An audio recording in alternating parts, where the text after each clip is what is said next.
If you need to sell your house now, what virtual practices should you be using to make sure that you, your family, and any potential buyers are really safe in terms of coming into the home and going through the process? In today's rapidly changing market, it's more important than ever to have a digital game plan and an effective online marketing strategy when selling your house. One of the ways that your agent is able to help you with this is to make sure the listing photos and the virtual tours really stand out from the crowd, truly giving your buyers a detailed and thorough view of your home. So most importantly, let's tell a story about why the seller purchased this home in the first place. It's called the emotional hook. That's what I call it. So if you're ready to move forward, virtual practices may help you win that edge if you're ready to sell and make sure that you sell at a good, solid price. A good agent knows what it takes. In a recent Realtor.com survey, when asked to select what technology would be most useful to a buyer when deciding what home to purchase, here's what they said in order of preference. Number one, a virtual tour of the home. This does not mean a set of pictures that are folded together and moving around with nice music. This means, to me, what it means is I'm going to go through the home and through the neighborhood, certain aspects of the neighborhood that I think really capture the emotional essence of that property. Number two, detailed and accurate listing information. Now, this is critical in most parts of the country right now, where what we're seeing is an unknown about pricing. Will pricing go up or down? We really don't know. And listing information needs to be accurate so that you represent the property fully and not get into trouble with a buyer later down the road, or have them fall out of escrow because of an inaccuracy and a detail that lets them kind of easily get out of the transaction. Detailed neighborhood information, I think that's so awesome to be able to put great information out there about the neighborhood. Does the neighborhood have, all kinds of events, a 4th of July parade on one of the streets? And on that point, each street has its own personality.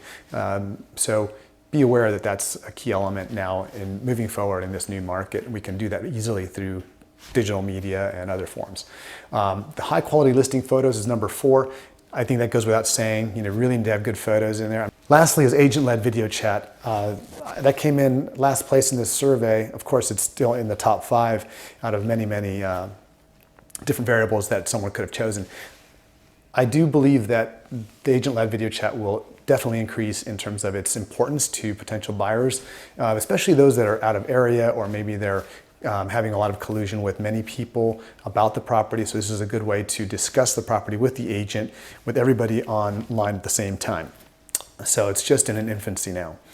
So if you have serious buyers that still want to see the property even after going through those steps, so to speak, so here are the guidelines that you may want to be considering, or you need to consider. So limiting the in-person activity in the property is very critical. I think by having hand sanitizer, and having booties, and having the ability for people to go and wash their hands first, perhaps before they view the property. Limiting their activity in the home as well, in terms of opening and closing cabinets and drawers. I think that's a good idea. Really following CDC guidance on social distancing and wearing face masks is something that I see is occurring anyway. So I think that's fantastic that we're doing that. So taking these steps under new safety standards is really a good plan. It's especially important where you're in a position you need to sell your home sooner rather than later. So the bottom line is that these practices are probably here to stay for some extended period of time. In a new era of life, and we don't know what this new normal is going to be, things will shift quickly. And as you can see, I think we can expect those shifts to keep occurring. We don't know what they will be, but as a society, I think we're doing a good job of that. And leveraging technology through virtual strategies for selling is a really great option. So please tag any of your friends that may be thinking about selling their home now to this video. Tag them, and I would be happy to help them out with any questions they might have. Thank you.